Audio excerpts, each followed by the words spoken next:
Perhaps you recall when Alabama Senator Tommy Tuberville, Coach, he said, "Our government wasn't set up for one group to have all three branches of government. Wasn't set up that way. You know, the House, the Senate, and the executive." Welcome. I'm Jim Falk, and today we're going to take a very good hard look at the state of civic education. Now, I bet the great majority of viewers of Perspectives Matter know the branches of government: judiciary, legislative, and executive. However, listen to this.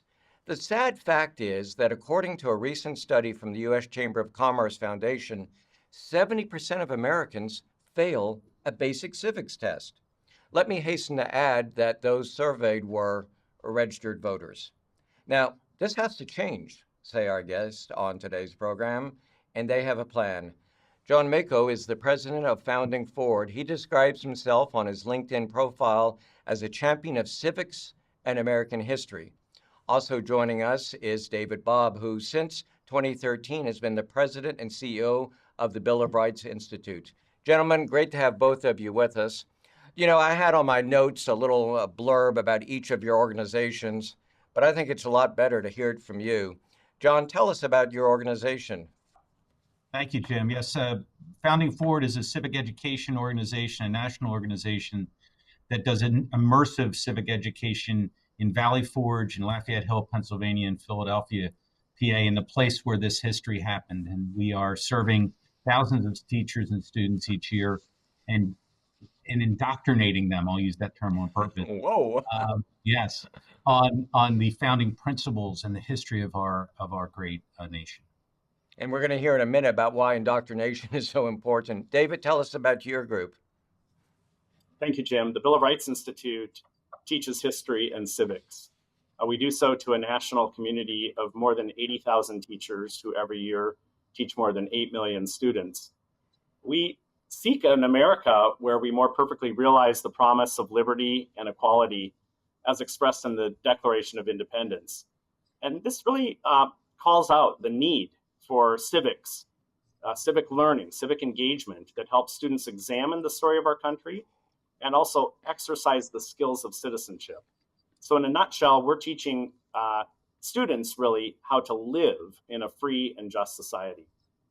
Excellent. Well, I know by looking at your respective organizations' websites, you're doing great work, and we're going to talk about now why it's so important. But before we talk about importance, what are we talking about? What is civics? John? Civics is the study of and practice of being a citizen. And being a citizen means that you have certain rights and responsibilities.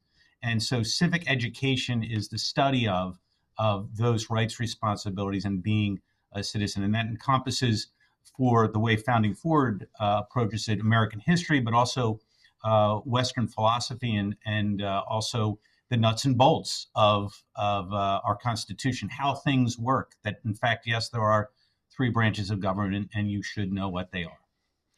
David, John just said something that really struck me. He said you have to have the knowledge of what civics is, but he used the word responsibility. What do you mean by that? Well, in America, citizen is the highest title in the land. That responsibility comes because we are a self-governing people. Ultimately, I think when you have that kind of not entitlement mentality, but a contribution mentality that says that we have to make our destiny, we have to make our future. You know, the Declaration of Independence called Americans citizens, but the first word that Jefferson had penned, and he was careful to scratch it out, and we only learned what he had written down in 2010 after they were able to scrape the ink back using a technology discovered by the Smithsonian. The word he had written down was subjects. We're not subjects. Subjects don't have responsibility. They actually just do whatever they're told to do. We have a responsibility to actually make our own future. And that, I think, is what civics is about. It's future-oriented. It's personal. It's not abstract. And ultimately, it's about the lifelong practice of the pursuit of happiness. It's about being an American. So when I think of responsibilities, the first thing that comes to my mind, John, is vote. And clearly that's important. should it be the first thing that comes to mind? And then, as a follow-up, what else is included in the idea of being a responsible citizen? And I have to give a plug for my friend Richard Haas. He wrote that good book, The Bill of Obligations. But take it from there. Yeah, there are. So voting is I think a responsibility of informed citizens. I do think it is. I'm not sure it's the first thing I would think of. There are lots of other responsibilities that we have as citizens. I think that even come before that, and that is to be a good citizen. You must obey the laws of the land. You must be someone who takes care of themselves first and foremost. That you are self-reliant. That you are not dependent on others for your basic needs.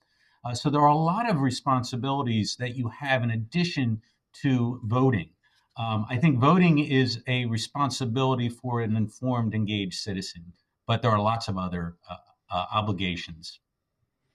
David, would you add on that question? I agree with John. I think, look at a letter that Thomas Jefferson wrote to a correspondent of his, reflecting that we do have a duty to vote. It's a good thing to do. But the key thing about our civic responsibility, our civic duty, is what Jefferson called everyday citizenship.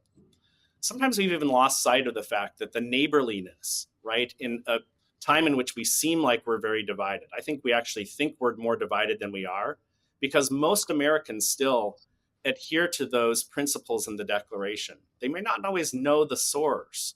They may not always be putting these things together, but we're still largely a people that wants to determine our own destiny. I really do believe that. And I think the fulfillment of those daily duties, volunteering, being active in your community organizations, a lot of this goes back to the local level. And I think that's really the key to a civic renaissance in America, is reimagining kind of what it means to be a citizen. You started with the 3 branches of government. That's super important. But we do need to know the why. And when we get to the why, and we get to the idea that civics is not merely our relationship to government, it's our relationship to one another. It's our relationship to civil society, really. And wouldn't it be accurate to say it's not just thinking of it in the idea of the federal government, but involvement with your school board, your PTA, your town council? Yeah, David, I agree with that 100%. And that old Tip O'Neill line, "All politics is local," Right. I think can be instructive to us, because there are so many people who have checked out of what they consider politics. They're not going to be involved. It's divisive. And these are good people who are good citizens that are saying this. They are doing the things that you're describing in their community, David, but they're disgusted by what they see on maybe a national level. And I think if we can build on that local citizenship, we can really build on that. Alexis de Tocqueville spoke about this in great detail, and things have changed, of course, and maybe not for the better since he wrote this in the 1830s. This is a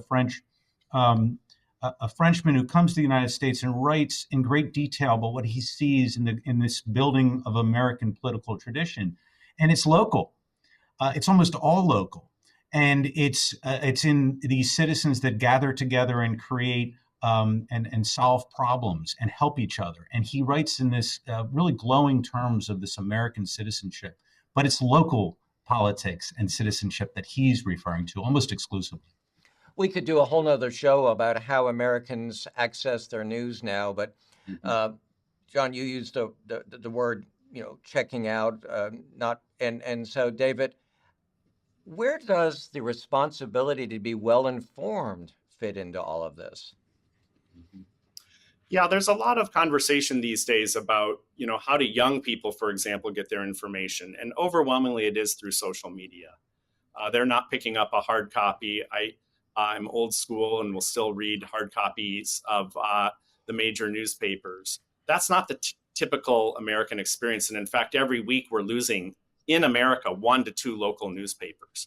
Yeah. So there's a different way that people are getting their knowledge, and it's largely segmented. It's kind of bucketed according to your ideological frame of reference. And so we're in these kind of echo chambers. And that is not ultimately the kind of system for acquiring information, for learning how to distinguish fact from opinion. Because after all, I think of civics and what we do with our teachers and students is moving from opinion to knowledge, and then from knowledge, if you're really good at it, to wisdom. That's very hard to do. And so it's not just a let's blame the teenagers, they're, ignorant and apathetic, and look at them, they're always on TikTok. We have to model for them what it means to be good information gatherers and good, I'd say, exemplars of disagreeing well. We disagree badly very often, and that shows them that it may not even be worth it, because if you do that and you lose your friends, what's the point?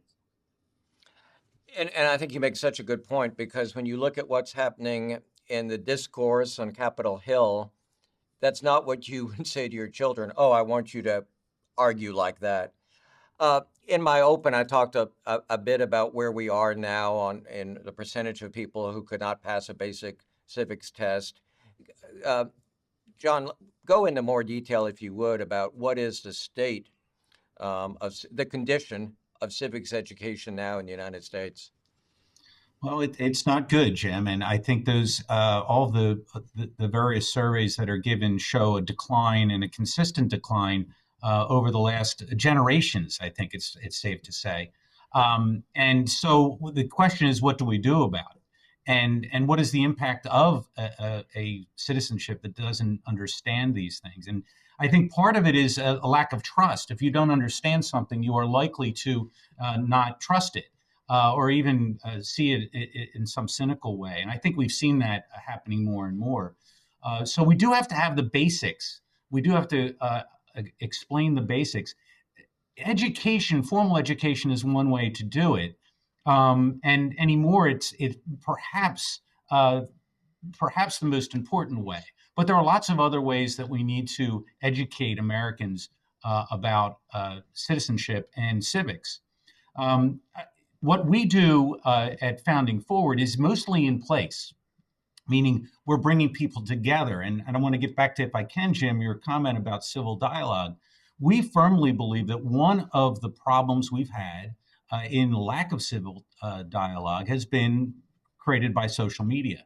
Now, we can't stop social media. We're not trying to stop social media. But if we can bring together people in an immersive overnight experience, which is what we do, they can get to know each other, and I think they can, and we see this all the time, tackle really important, divisive sometimes issues in a civil way. And if they can do that there, they can take that with them. So I think one of the things we try to do is bring people physically together. We're kind of going against the tide on this one, but we think that's really, really important, to bring people together in an immersive experience so they get to know each other, and then they can start to really get to the heart of the matter. John, when you say people, who are you talking about? Do people approach you, or do you approach students or different organizations? Who are these guys? Yeah, so we have teachers and students are primary in who we teach. And the teachers come from all over the country, all 50 states. The Puerto Rico and the District of Columbia came to our programs in Valley Forge and Lafayette Hill last year. And they come through all kinds of organizations, different school groups and chapters. We have 20 chapters throughout the country that recruit teachers and students. Students come to us in a very similar way throughout our chapter and partner relationships. But interestingly, here in Philadelphia, we have other programs that are focused on Philadelphia students. And yesterday we had 260 of them here in the Union League building on South Broad Street, debating things like birthright citizenship and free speech. And they did a fantastic job. We tell them when we start, there's 3 things they need to do. 1, they need to participate. 2, they need to think. They need to reason. We tell them explicitly, we do not care about your feelings. They don't matter when you're making your argument. And you need to trust. And that last one, sometimes the hardest of the 3. You need to trust those around you. And by the end of the day, I think they do trust, at least a lot more than they did in the beginning of the day.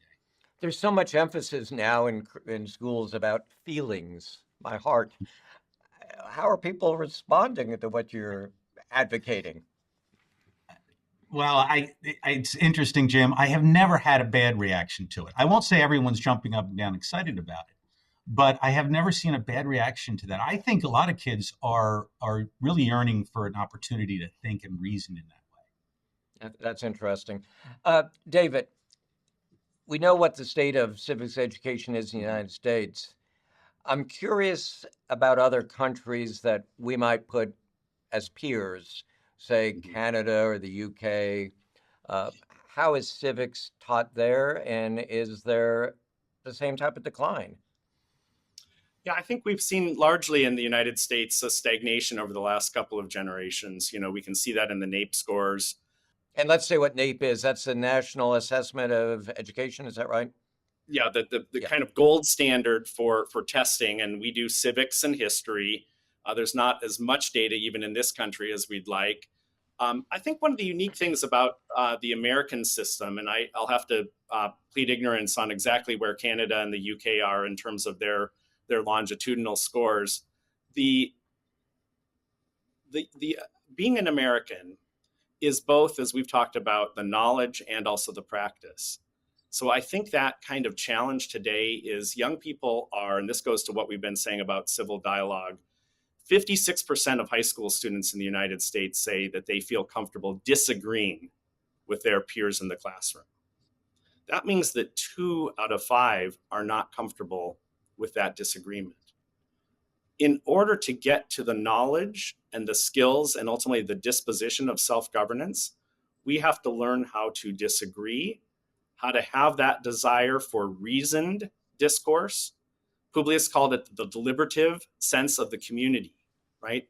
How do you get to that place where you can really deliberate and understand who you are, what your skills and talents are? And I think that's where I'll mention a project that the Bill of Rights Institute is holding all across the country now called My Impact Challenge. And the idea is to put young people in service of that civil society learning, learn about business, learn about the charitable sector. Yes, certainly learn about the role of constitutionally limited government. Then pick a problem in your local community, try to solve it. It's hard. That's okay. You might even fail. Sometimes we've created a sort of too safe environment for young people. Think of the way that you would learn and go about being an American as a scout.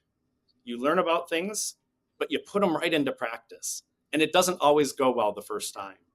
And I think we got to do a lot more of that with our young people to model again for them and to introduce them, to really invite them to jump into this American experiment. And what you're saying is you're really giving the students an opportunity to be engaged and practice what they're hearing in seminars or classroom.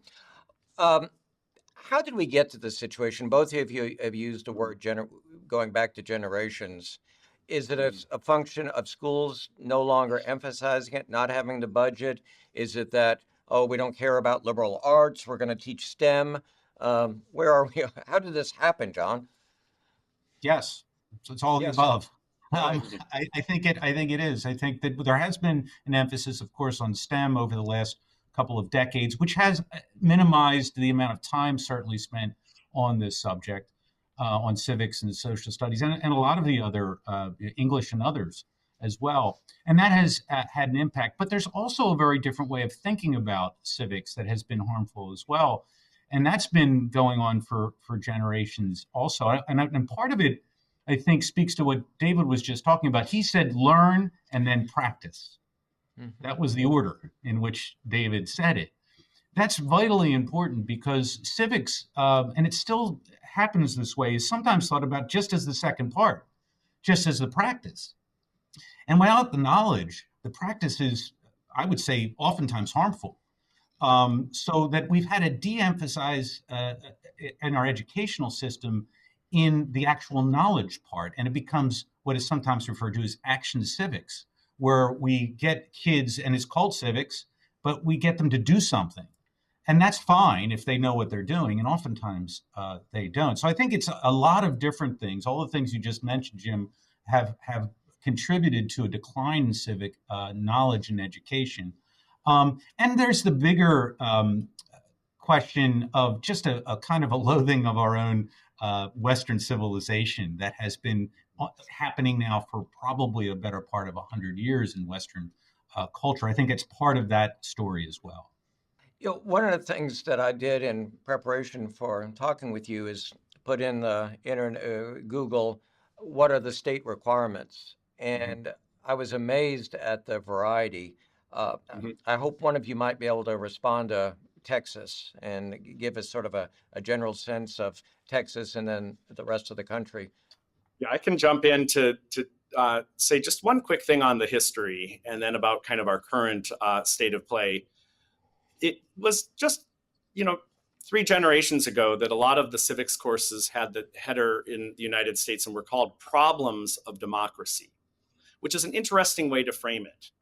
And I think we have to do a better job of not over indexing on, like we've talked about, the kind of government first civics, also service learning, which is a kind of forced voluntarism, often teaches students the opposite of what we want. We think they're going to come away lifelong volunteers, but a lot of times what they learn is that it's kind of heavy handed.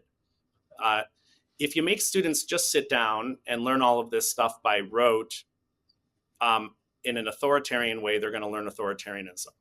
What you said is essential, though. They have to internalize these things. That's what the gains of knowledge really will do, so that you feel confident in an architecture of knowledge around what it means to be a citizen in the fullest sense.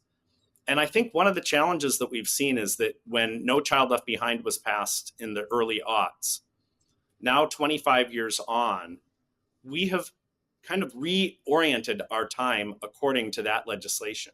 The average elementary school teacher in the United States in district schools has 20 minutes per week to do history and civics. So what we need to be doing is reorganizing so that there is time. You know, in Texas, they take their state history very seriously. You're going to have, usually for the full year in your fourth grade, you're going to have Texas state history. We should be doing in second grade and third grade, as students are learning to read and really coming into being excellent readers, they should be reading things that elevate their souls, that fire their moral and civic imaginations. And so Texas, like a lot of states, has been re-looking at their standards. We've helped them in that role. They've done some great work there. There are 8 states now, I think, throughout the United States that have a year-long course in civics. And those usually are for high school students. Some are adding at least a semester, sometimes a full year for middle school students. And we think that those efforts are good, but ultimately what's going to drive this are parents at the local level working with their school officials and telling the teachers, look, we have your back. We want you to do more civics and history in the classroom, and let's carve out the time and give it the preeminence that it really deserves. John, one of the things that I was surprised is how many organizations, if you say, who is teaching civics? There's so many organizations that are doing it. Carnegie Corporation, the Rockefeller Foundation. I mean, just a number of organizations are throwing money at this. Are they stepping over each other? Perhaps, Jim, but let's make a distinction between different kinds of civic education organizations. I think it's worth knowing that, for example, Bill of Rights and Founding for It, I think, the end game is very much the same. But the way we approach it is very different, and the tools that we use are very different. And I think that's great, and that makes it a stronger educational experience when Bill of Rights has all these incredible tools that are provided to teachers all over the country. And we're doing something very different with our teachers. I think that's good. There are a lot of civic education organizations, though, that don't do anything like that. There are many more that, especially at the college and university level, where they're more of conveners of ideas and maybe speaker series and things like that, which are good, but they're not getting to educating, young people. That's not really their purpose. And you'll also see a lot of American, or at least civic education organizations based in the United States that don't teach American civics. They just simply don't. They have another goal. If you go to some of them, you'll see mission statements that don't mention the United States of America or the Declaration of Independence or the Constitution. And they claim to be civic education organizations. So, Jim, I think if you drill down a little bit more, you'll find that there's less doing what we're doing. And I would say it's not about, running over each other. We need to be coordinating better, and we need more of it. It sounds like what's important is coordination. And just to go back to what I said earlier, Texas requires a half-year course in government and requires students to pass the U.S. History State of Texas Assessment of Academic Readiness, and that includes 10 randomly selected civics questions. And what I've heard and read is that new citizens, recent immigrants who have become citizens of our country, they probably have a better basis and understanding than native born Americans. They have an incentive, right? And I think that's one of the things that we have to, again, model, but also light a fire under young people to show them that this matters to their lives. Think of what STEM did. If you're asking the question, what can STEM do for me? It's pretty significant. But if you do it well, young people are going to see, okay, I got to do the algebra. I got to do the hard stuff because I can get to the really amazing thing of like building a drone. And what we want to do is I got to do the hard work of gaining that knowledge, of studying, of really doing my homework, and learning these principles. I want to thank you both for being with us. And I think the bottom line is parents, listen up, get involved, and be sure your children are learning about civics. And my goodness, polarization in the United States, we all agree, is growing, and with it brings an increasing distrust of important institutions like Congress, courts, judiciary, media, and so many other elements of what in total create, I would say, civil society. The health of our democracy requires that citizens be informed, knowledgeable about the basic tenets of our government. Moreover, voting without this understanding can lead to perilous outcomes.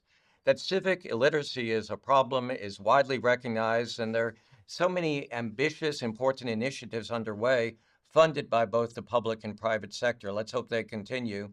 80%, 80% of voters support civics education, and it's important. The future and the health of our democracy depend on it. Thank you, as always, for watching our program, where we talk about things that matter with people who care.